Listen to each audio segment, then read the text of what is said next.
Hendro Priyono. Sekarang hadir semua ya. Ini kelompok A ya. Di beberapa minggu yang lalu saya mengajar di kelompok B, itu ada 4 orang ya. Di hari ini Sungkaro hadir semua. Luar biasa ya, hebat-hebat semua Anda. Yang di sini ada yang paling cantik di antara kita ya, sendirian, Mulyawati, dan yang lainnya juga ganteng-ganteng. Baik, sebelum kita mulai pelajaran sebagai umat yang beragama, tentunya kita harus mengawali kegiatan kita dengan berdoa. Nah, karena materi kita saat ini adalah materi yang lebih erat kaitannya dengan doa ya.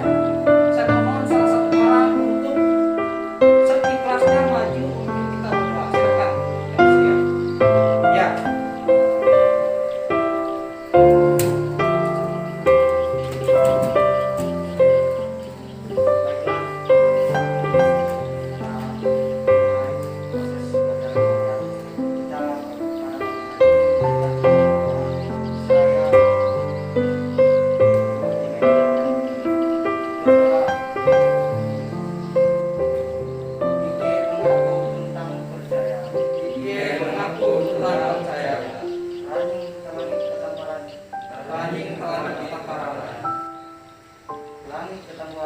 Langit ketentuan,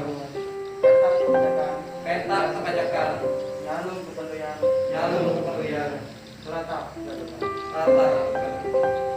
harus menyendiri kebahagiaan tanda berulang-ulang pada rabiat bagi baik penganak anda berulang-ulang baik maka definisi jantung pada yang tinggi yoyok dengan tak kita langit uang kaki itu tinggi dengan isum pantai dan tulen anak para proses belajar mengajar bukan tahu menengah akan dikir kita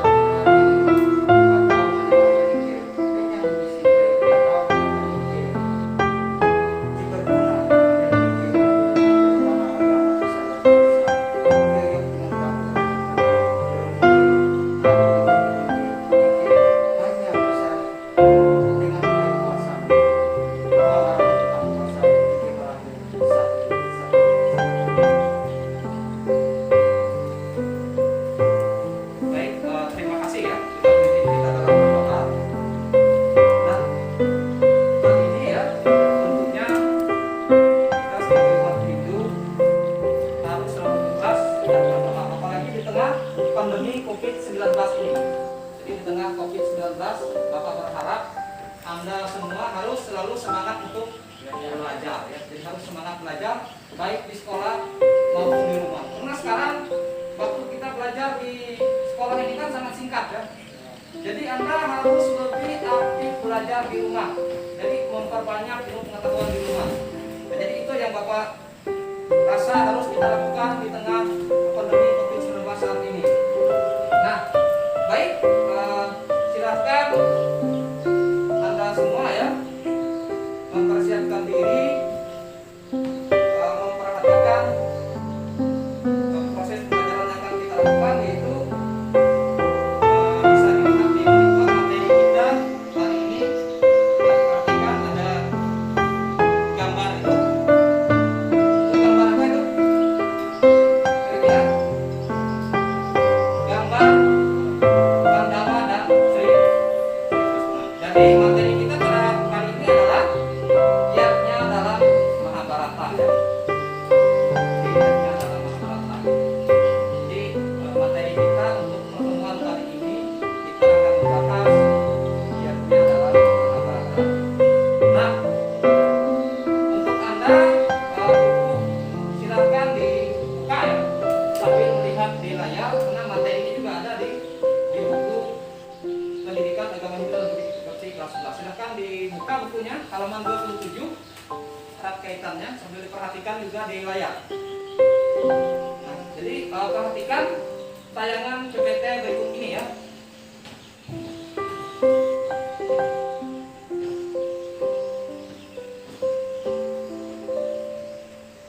Nah, tujuan pembelajaran kita pada kesempatan ini adalah yang pertama, Anda diharapkan dapat menjelaskan pengertian ayatnya itu ya. Kemudian dapat mengidentifikasi pembagian ayatnya.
silahkan diperhatikan dari Sloka Yajurveda kita sebagai bahan renungan. Dengan sarana persembahan niatnya, semoga kami memperoleh sifat-sifat yang berikut ini: kemuliaan, kejayaan, kekuatan rohaniah, kekuatan jasmaniah, kesejahteraan dan perlindungan. Ini dari Yajurveda disampaikan kepada kita. Nah, maksudnya di sini adalah dengan kita melaksanakan niatnya, ya, dengan kita melaksanakan niatnya, secara otomatis kita akan mendapatkan kemuliaan, kejayaan, ya, kekuatan rohaniah, kekuatan jasmaniah, kesejahteraan dan perlindungan dari Ida Sang Hyang Widi Wasa, Tuhan Yang Maha Esa Tawani Mutarani. Nah, silakan perhatikan beberapa gambar berikut ini. Dari beberapa gambar ini aktivitas apa nih? Sembahyang. Yang terus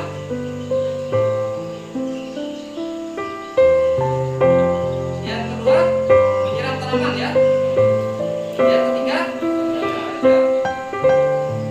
Yang berikutnya, yang keempat, ya ini.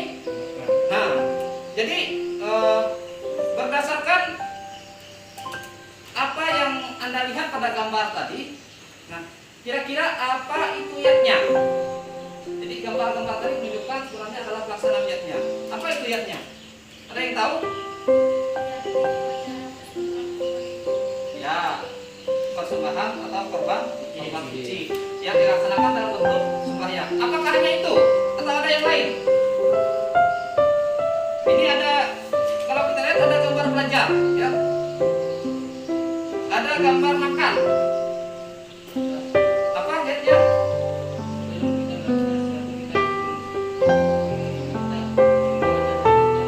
Oh ya, ya dengan berdoa. Nah, kalau saya tanya, sekarang kita melaksanakan proses belajar mengajar, apakah bisa dilakukan niatnya? Bisa. Kenapa?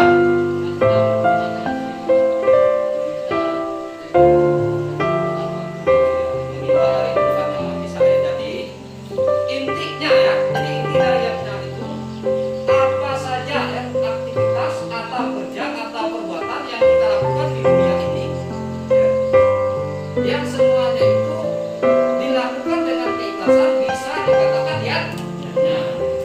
Biasa hebat-hebat semua, berarti belajar di rumah, ya. Nah, ini Bapak suka kalau yang seperti ini, ya. Jadi belajar di rumah. Terus pertanyaan berikutnya, mengapa sih kita beriatnya? Kira-kira mengapa? Tadi kan kita tahu niatnya. Terus kenapa kita beriatnya?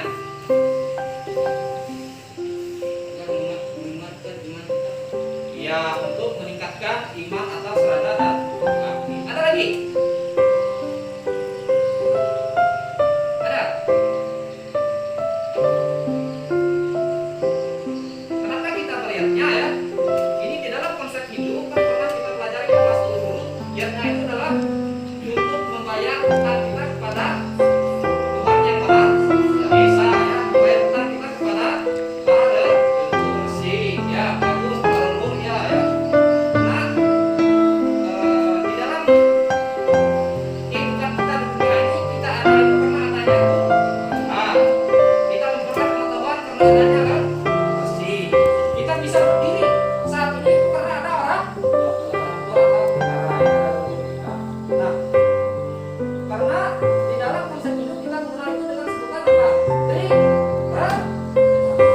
untuk membayar tiga hutang kepada Tuhan, hutang kepada bersih, dan hutang kita kepada orang tua atau leluhur. Itu alasan kita bayarnya, ya. Jadi harus dicatat. Nah, kembali kita membahas pengertian dan hakikat yatnya. Bisa diperhatikan, ya. Jadi kata yatnya itu berasal dari bahasa Sanskerta, dari kata yat yang artinya memuja, mempersembahkan korban. Kemudian dalam kamus bahasa Sanskerta, kata yatnya itu sendiri diartikan upacara korban, orang yang berkorban, yang berhubungan dengan korban atau yatnya. Dan dijelaskan lagi di dalam kitab Bhagavad Gita. Yatnya itu artinya suatu perbuatan yang dilakukan dengan penuh keikhlasan dan kesadaran untuk melaksanakan persembahan kepada Tuhan. Nah, inilah yang saya katakan tadi.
konsep itu kita mengenal yatnya ini disebut dengan pancayatnya. Panca itu artinya apa? Lima macam yatnya atau lima macam persoalan atau korban suci.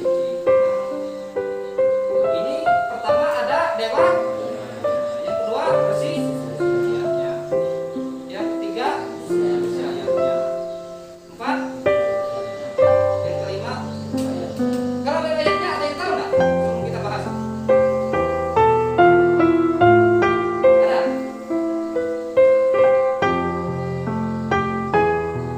Apa?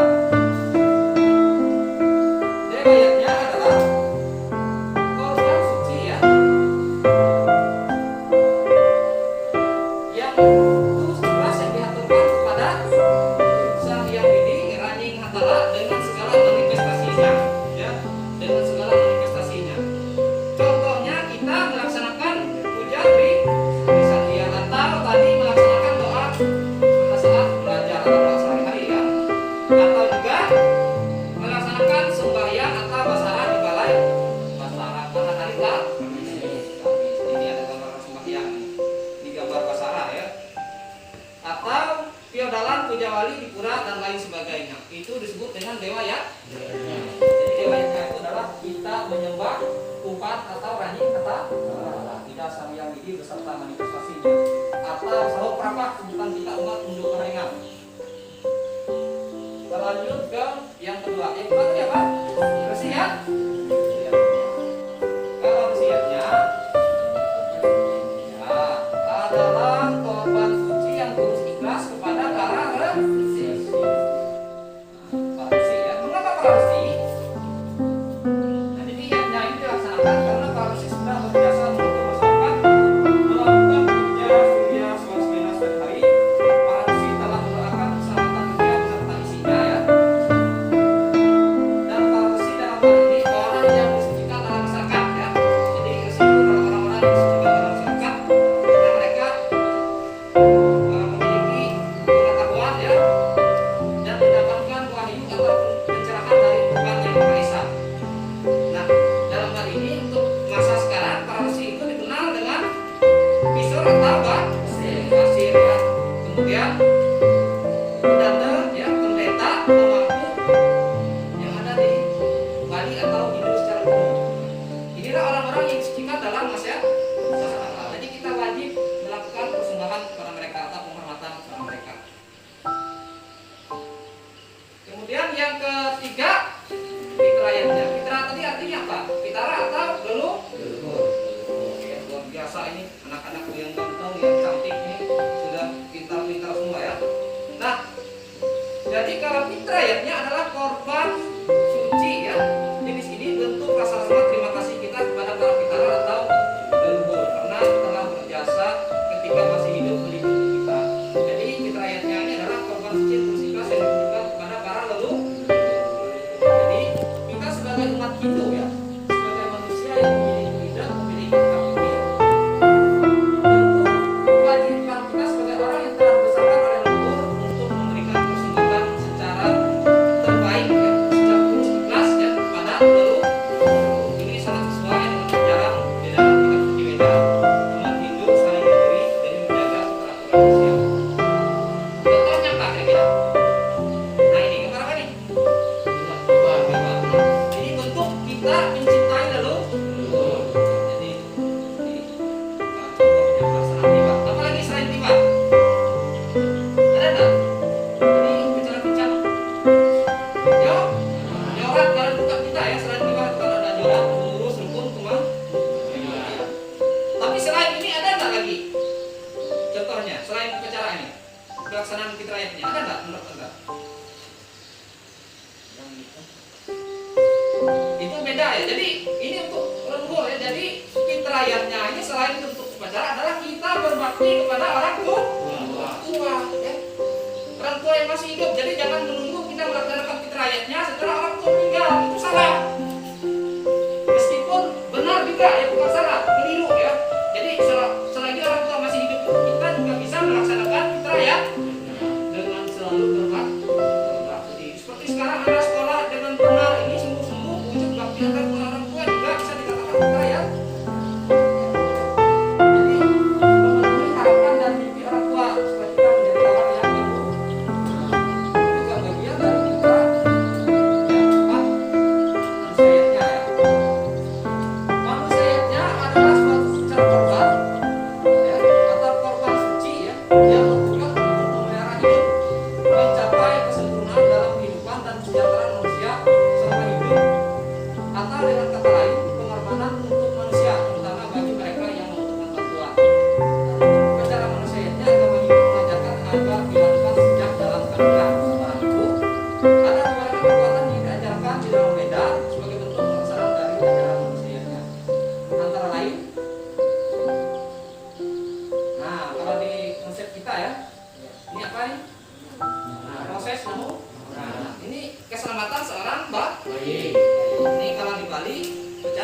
tinggi namanya. Ini keselamatan manusia juga.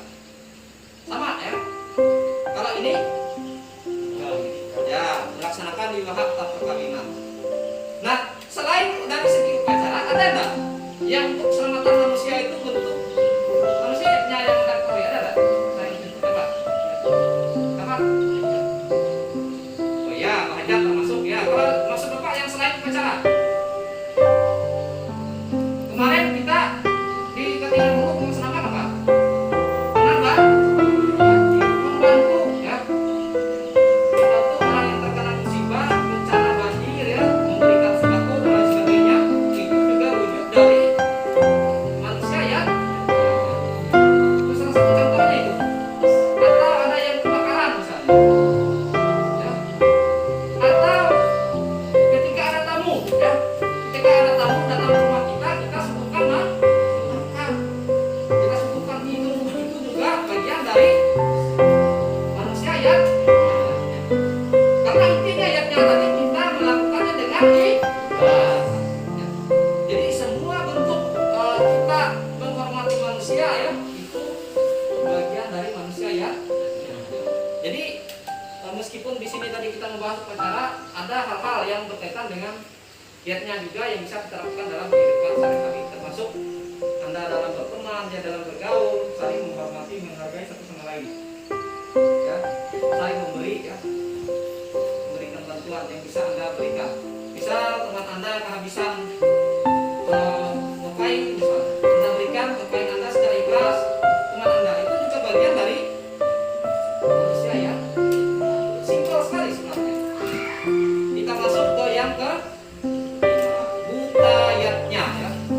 Nah, kalau butayatnya adalah korban suci bukan kekalahan atau roh yang tidak tampak oleh mata tetapi ada di sekitar kita. Nah, tujuannya adalah menetralisir kekuatan putakala yang kurang baik menjadi kekuatan putakala yang baik dan mendukung kehidupan umat manusia. Dengan kata lain, butayatnya bertujuan menetralisir kekuatan alam sehingga menjadi harmonis. Ini butayatnya. Contohnya kalau di Bali ini melaksanakan kegiatan melas pasti ya. Tabung agung pada saat itu. Kalau di tempat kita ada nggak butayatnya? Untuk menghormati dalam lingkungan ada nggak? Melaksanakan ritual menyanggar ya. Baik itu menyanggar lewu atau menyanggar tempat kita untuk bertani, berladang dan lain sebagainya, itu bagian dari butayat. Atau dalam ritual atau menghitung keharingan menghormati lingkungan, biasanya kita memberikan apa? Sesajen atau ancak ya pada saat ritual. Itu juga bagian dari butayat. Ya. Menghormati lingkungan. Atau di kehidupan nyata apa kira-kira butayatnya yang bisa kita lakukan? Selain upacara, menyiram tanaman ya, itu juga bagian dari butayat. Menjaga lingkungan, membersihkan alam, menjaga kebersihan dan lain sebagainya, itu juga bagian dari butayat. Sampai di sini karena ini kita tanyakan dulu, kita lanjut. Ya oke, kita lanjutkan ya. Perhatikan kiatnya dalam Mahabharata dan masa kini. Anda sampai perhatikan di buku Anda ya. Kiatnya dalam Mahabharata dan masa kini. Ini diceritakan ya sapayanya ya. Jadi pada zaman Mahabharata dikisahkan Panca Pandawa melaksanakan yatnya sapa yang sangat besar yang dihadiri oleh seluruh rakyat dan undangan yang terdiri atas raja-raja yang terhormat dari negeri tetangga. Bukan itu saja, undangan yang datang juga dari para petapa suci yang berasal dari hutan atau gunung. Tidak dapat dilukiskan betapa meriahnya pelaksanaan upacara yatnya besar yang mengambil tingkatan utama ini yang besar dari yang terbesar. Karena di tempat kita sini ya disebut pesta haid ya. Jadi sudah terbesar ini, nggak ada lagi ritual yang besar dari ini. Nah, menjelang puncak pelaksanaan yatnya, datanglah seorang brahmana suci dari hutan ikut memberikan restu dan menjadi saksi atas pelaksanaan upacara yang sangat besar itu.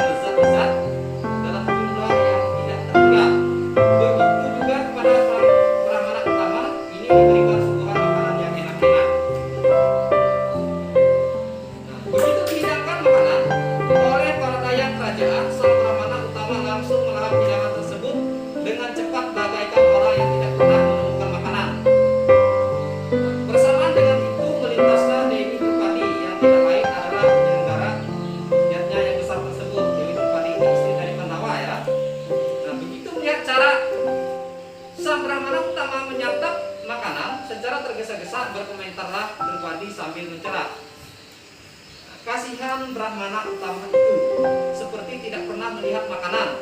Cara makannya tergesa-gesa, kata Drupadi dengan nada mengejek. Walaupun jarak antara Dewi Drupadi yang mencela sang brahmana utama cukup jauh, karena brahmana utama tadi milik kesaktian, jadi karena kesaktiannya dari brahmana ini, maka apa yang diucapkan oleh Dewi Drupadi didengar secara jelas oleh sang brahmana. Nah, sang brahmana utama diam tetapi batinnya kecewa. Drupadi itu melupakan peristiwa tersebut. Nah, di dalam ajaran agama Hindu diajarkan apabila kita melakukan tindakan mencela, maka pahalanya juga akan dicela dan dihina ya. Nah, terlebih lagi apabila mencela seorang brahmana utama, pahalanya bisa bertumpuk-tumpuk. Nah, dalam kisah berikutnya Dewi Drupadi mendapatkan penghinaan yang luar biasa dari saudara iparnya yang tidak lain adalah Duryodhana dan adik-adiknya. Nah, ini ya, ketika Drupadi mendapatkan penghinaan, ini adalah karena ketika ia mencela menghina seorang brahmana utama pada saat makan tadi. Maka kita sebagai umat Hindu yang paham ya tentang ajaran karma pala, kita harus menjaga kata-kata kita, ya, menjaga tingkah laku kita maupun menjaga pikiran kita. Yang pertama itu menjaga pikiran, sehingga tidak akan menimbulkan kata-kata yang menimbulkan kata-kata yang tidak baik, ya, atau menimbulkan perilaku yang tidak baik. Jadi kita harus sucikan dulu pikiran, yang dikenal dengan konsep Hindu Trikaya Parisu. Sucikan dulu pikiran kita ya, sucikan perkataan maupun sucikan perbuatan. Nah, ini karena dari Dewi Drupadi ketika mencela seorang isi. Nah, ini ya, tepat gambar Dursasana ingin menelanjangi Dewi Drupadi. Ini dampak dari penghinaan terhadap seorang isi tadi. Jadi dihina juga, bahkan penghinaannya lebih besar ya. Namun, ya, Dewi Drupadi di dalam kisah sebelumnya juga pernah melakukan karma baik meskipun itu kecil ya menurut pandangan kita. Nah, Dewi Drupadi tidak bisa ditelanjangi. Jadi ada kain yang selalu menutup tubuhnya. Dan kenapa? Karena Dewi Drupadi pernah membalut tangan Sri Krishna atau Awatara Wisnu yang kemudian menyelamatkan dunia dari kehancuran. Jelmaan atau wujud dari Dewa Wisnu. Maka atas karma baik Drupadi yang membalut tangan Krishna yang terluka tadi, ketika Krishna melepaskan balutan tangannya, ini menjadi pengganti kain sari yang ada pada Dewi Drupadi. Artinya sekecil apapun karma baik yang kita lakukan secara tulus ikhlas akan kembali juga kepada kita. Maka waktu itu Drupadi tidak bisa ditelanjangi. Nah, itulah konsep hukum karma pak. Kecil yang kita lakukan kalau itu baik bisa menyelamatkan kita. Ya. Kecil juga yang kita lakukan kalau buruk dampaknya juga lebih buruk nantinya. Maka dari itu ya, dalam kehidupan kita ya, kita harus melakukan hal-hal baik sehingga nanti berdampak baik dalam kehidupan kita. Khusus kita dalam agama Hindu diajarkan ya.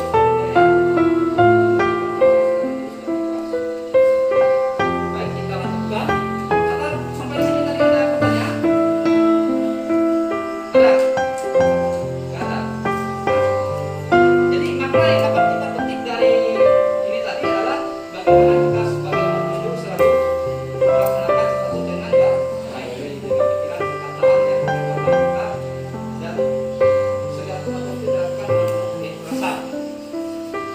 Kita melakukan perbuatan suci akhirnya jika kita memberi ya, kita harus melalui balas. Kita lanjut syarat-syarat dan aturan dalam pelaksanaan niatnya. Nah, syarat-syarat dan aturan dalam pelaksanaan niatnya ini di dalam kitab suci Bhagavad Gita bab 18 ya. Maaf, bab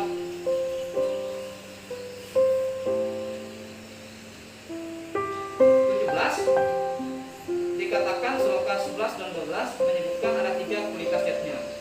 Nah, yang pertama tamasikayatnya ya, yaitu yatnya tanpa memperhatikan petunjuk-petunjuk sastra Veda. Jadi ini yatnya yang dilakukan secara sakalam. Kemudian yang kedua raja sikayatnya,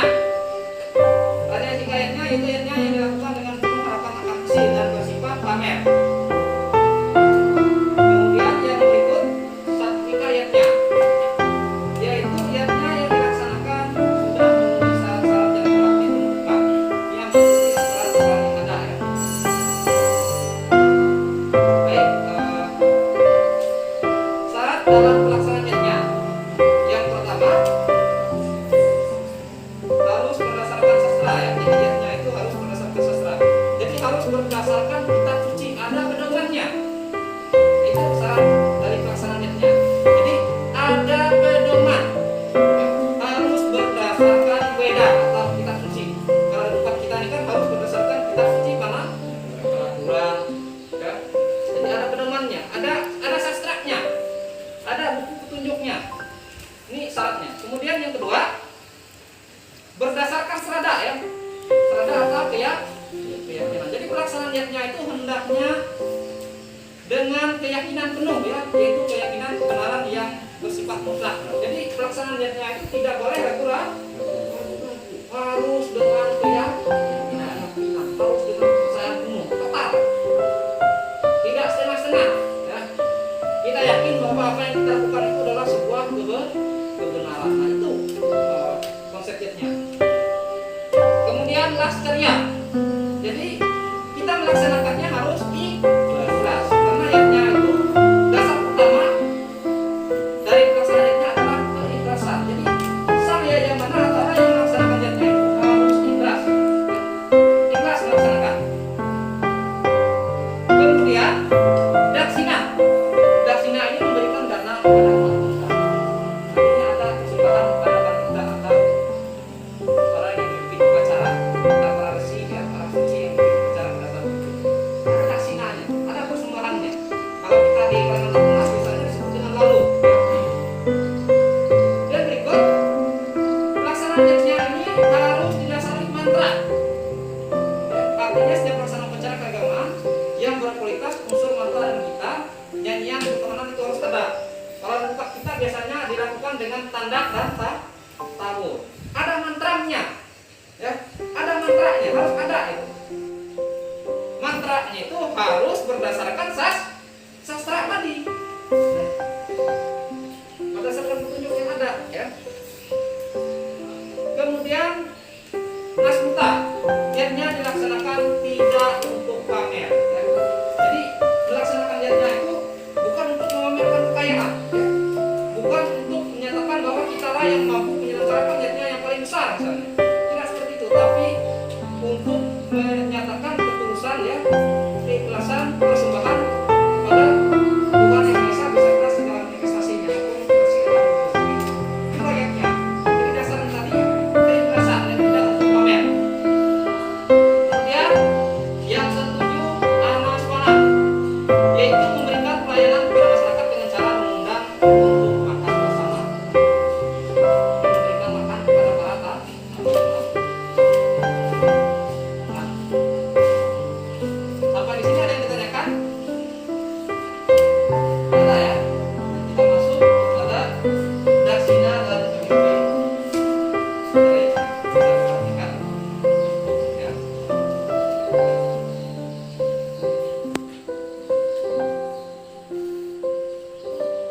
Nah, saat dibaca ya.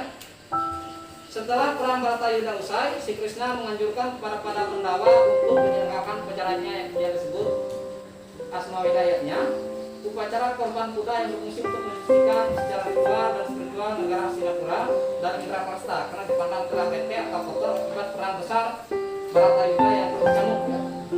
Di samping itu juga bertujuan agar rakyat Pandawa tidak diliputi rasa angkuh dan sombong akibat menang perang. Atas anjuran Sri Krishna, di bawah pimpinan Raja Darawaksa, Pandawa melaksanakan Asmawedayatnya itu. Sri Krishna berpesan agar yatnya yang besar tidak perlu dipimpin oleh pendeta yang agung. Dan pendeta agung kerajaan tetapi cukup oleh seorang pendeta pertapa dari keturunan Varnasudra yang tinggal di Uttar. Pandawa begitu taat kepada nasihat Sri Krishna dan Darawaksa mengutus patinya ke tengah hutan untuk mencari pendeta pertapa di Varnasudra. Setelah menemukan pertapa yang dicari, pati itu mengaturkan sembahnya. Sudilah kiranya kamu memimpin upacara agama yang bernama Asmawedayatnya, wahai pendeta yang suci. Mendengar permohonan pati itu, sang pendeta yang sangat sederhana itu lalu menjawab, atas pilihan Prabu Yudhistira kepada saya seorang pertapa untuk memimpin niatnya itu, saya ucapkan terima kasih. Namun kali ini saya tidak bersedia memimpin upacara tersebut. Nanti andai kata kita panjang umur, saya bersedia memimpin upacara Asma Medayatnya yang diselenggarakan oleh Prabu Yudhistira yang ke-100 kali. Mendengar jawaban itu, sang utusan terperanjat, kagetnya luar biasa ya. Dia langsung mohon pamit dan segera melaporkan segala sesuatu kepada raja. Kejadian ini kemudian diteruskan kepada Sri Krishna. Setelah mendengar laporan itu, Sri Krishna bertanya siapa yang disuruh untuk menghadap pendeta. Dharmawangsa menjawab, yang saya tugaskan menghadap pendeta adalah patih kerajaan. Sri Krishna menjelaskan, upacara yang dilangsungkan bukan atas nama sang patih, tetapi atas nama sang raja. Karena itu tidaklah pantas kalau orang lain yang memohon pendeta. Setidak-tidaknya permaisuri raja yang harus datang kepada pendeta. Kalau permaisuri yang datang sangat tepat karena dalam pelaksanaan upacara keagamaan, peranan wanita lebih menonjol dibandingkan laki-laki. Upacara agama tujuan untuk membangkitkan tema atau kasih sayang. Dalam hal ini paling tepat adalah wanita. Nasihat Awatara Wisnu itu dituruti oleh Pandawa. Dharmawangsa lalu memohon sang permaisuri untuk membuat tugas menghadap pendeta di kerajaan tanpa menggunakan busana mewah. Bupati dengan beberapa iringan menghadap sang pendeta dengan penuh hormat memakai bahasa yang lemah lembut. Bupati menyampaikan maksudnya kepada pendeta di luar dugaan. Ya. Pendeta kemudian bersedia memimpin upacara yang agung tersebut. Pendeta pun dijemput sebagaimana tata krama yang berlaku. Bupati menyuguhkan makanan dan minuman dengan tata krama di kota kepada pendeta. Karena tidak pernah hidup dan bergaul di kota, sang pendeta menikmati hidangan tersebut menurut kebiasaan di hutan yang jauh dari etika kota. Pendeta kemudian segera memimpin upacara. Nah, ciri-ciri upacara yang sukses menurut Sri Krishna adalah apabila turun hujan bunga dan terdengar suara genta dari langit. Nah, ternyata setelah upacara dilangsungkan tidak ada suara genta maupun hujan bunga dari langit. Terhadap pertanyaan Dharmawangsa, Sri Krishna menjelaskan bahwa tampaknya tidak ada daksina untuk dipersembahkan kepada pendeta. Kalau upacara tidak disertai dengan daksina untuk pendeta, berarti upacara itu milik pendeta. Dengan demikian penyelenggaraan upacara berarti gagal melangsungkan niatnya. Gagal atau suksesnya niatnya ditentukan pula oleh sikap yang beriatnya. Kalau sikapnya tidak baik atau tidak tulus menerima pendeta sebagai pemimpin upacara, maka gagalan upacara itu. Sikap dan perlakuan kepada pendeta yang terhormat bakti merupakan salah satu syarat yang menyebabkan upacara itu sukses. Setelah mendengar wejangan itu, Drupadi segera menyiapkan daksina untuk pendeta. Setelah pendeta mendapatkan persembahan daksina, tidak juga suara genta dan hujan bunga dari langit. Nah, melihat kejadian itu, Sri Krishna memastikan bahwa di antara penyelenggara ada yang bersikap tidak baik terhadap pendeta.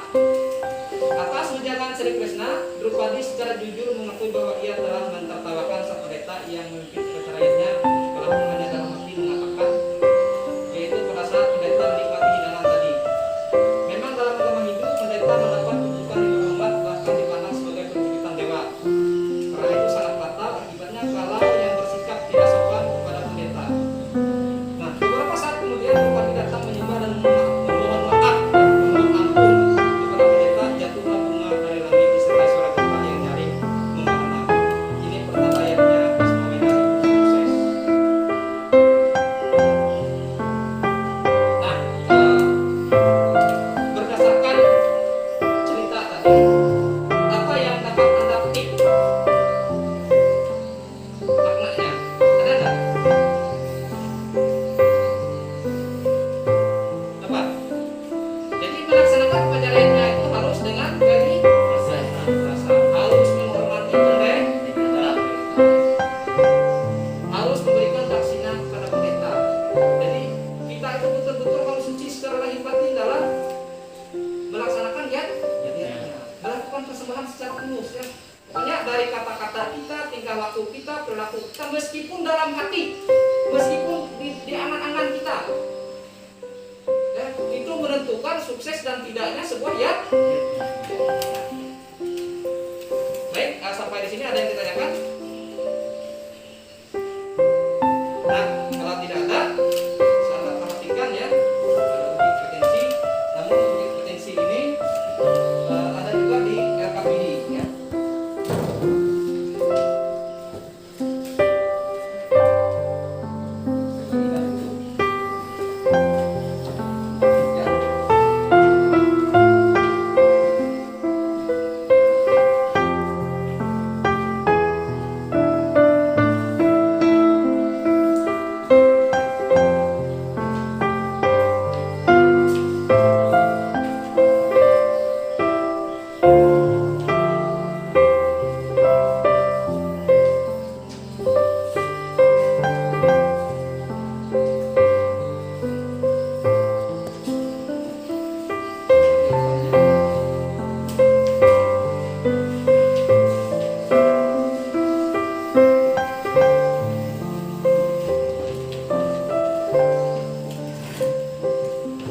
Nah, sebelum Anda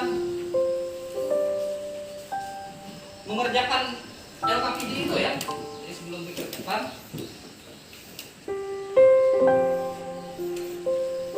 saya rasa tadi juga Anda sudah membaca buku ya, kan? Sambil dibaca bukunya, kemudian analisa, kemudian saya rasa Anda sambil memperhatikan tadi mencatat ya. Jadi kalau belum sambil dicatat dulu hal-hal yang secara spesifik yang sudah saya jelaskan tadi.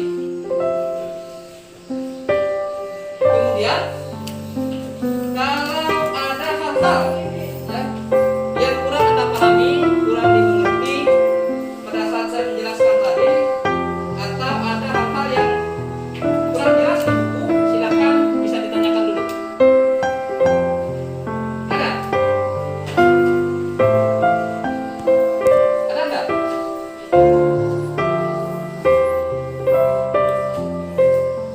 Dari penjelasan tadi ada enggak yang kurang dipahami atau yang perlu kita diskusikan, yang perlu kita bicarakan?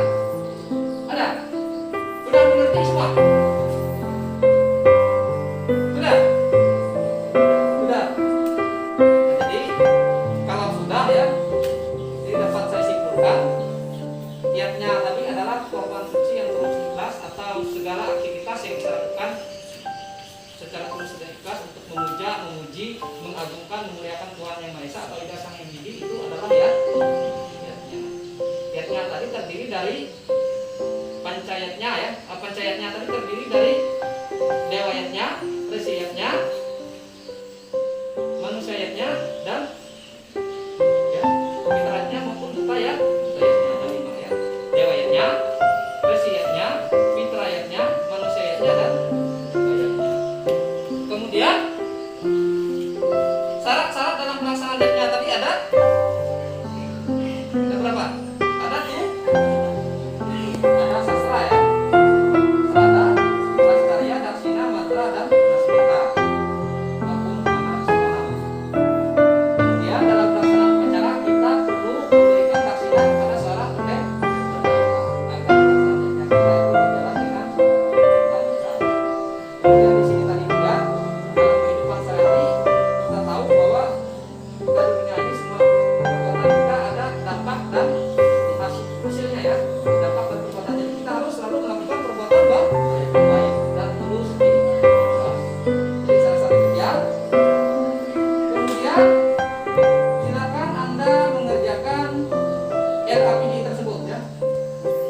Silakan dikerjakan LKPD, diperhatikan, diamati. Atau ada hal-hal yang ingin ditanyakan dari LKPD itu dulu sebelum dikerjakan, ada? Tidak ada? Baik, kalau tidak ada ya, saya rasa pada kesempatan kali ini karena memang waktu kita dibatasi ya, sudah fair. Jadi silakan apa namanya, nanti tugas itu diumumkan di depan ya.